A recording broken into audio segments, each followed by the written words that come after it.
Очень плохо. Жара невыносимая. Кондиционеров нету. 4-нче автобустан бирөө эме болду. Мурду канап кетти. До лета надо было это решить. У нас 40-градусная жара. Вот такой дурдом получается.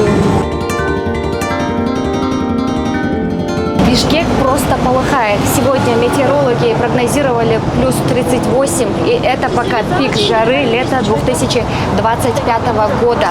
Но термометры показывают совсем другие цифры. В общественных транспортах невозможно находиться. Там показывают плюс 45-50 градусов.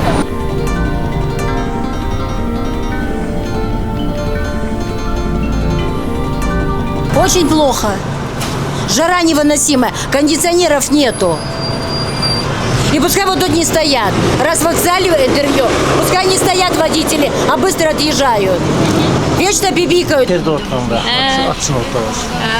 Неге ысыкта кантип отасыңар? Айнек жок, иште отурду. Элди ташыш керек, автобус кетиш керек. Жарандарчы кыйналып атышат? Эми биз сурай албайбыз. Кыргыздар мындай болот да. Чыдампай болот. Бул градус максимум бүгүн канчага чыкты автобус? Бүгүнбү? 41ге. Жакшы. Партиясында ачынып коюп. Кетип баратасыңар. Очень плохо. Голова болит. И вот отопление работает. Смотрите. Спросите, почему горячее. Вот такой дурдом получается у нас. Прямо ужасно. Невыносимо ездить. Тем более с возрастом. Мне уже скоро 70 лет. Голова подводит.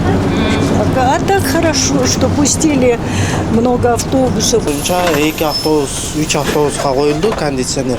Бирок дальше коебуз да аракет кылып атышат кондиционердичи. Бирок мындай условия болду. Бирок жардам бере албай атат да, ал ысык мустактыкты алып немете албай атат. Коюлган кондиционерде жардам бере албай атат. Бере албай атат. Билбейм пока. Кыйналгандар кыйналып атат да. Кыйын да мындай айтканда. Айдоочуларгачы билинбейлеби? Кандай билинбейт. Эң кыйын айдоочулар болот эми. Эми силердики бир аз вентилятор болуп атпайбы? Бул вентилятор двойной ысыт да. Отуруп көрсөңүз, Двойной ысыт. Тер уратканга эле мына. ал жөн эле мындай эле тигинти айланып реклама кылып турат алдап. Транспортта эл көп, жолдорду оңдоп атат, абдан ысык. Элдер чыдай албай атат. Жана эртең менен 4-нче автобустан бирөө эме болду. Мурду канап кетти бир аял кишинин.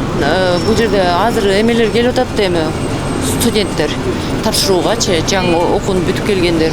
Мындан дагы ичи абдан ысып атат. Эми бул коомдук транспорттарда, бул автобустарда эми каралбаптыр кондиционер. Терезени ачып алсабыз, бирок ысык аба кирип атат.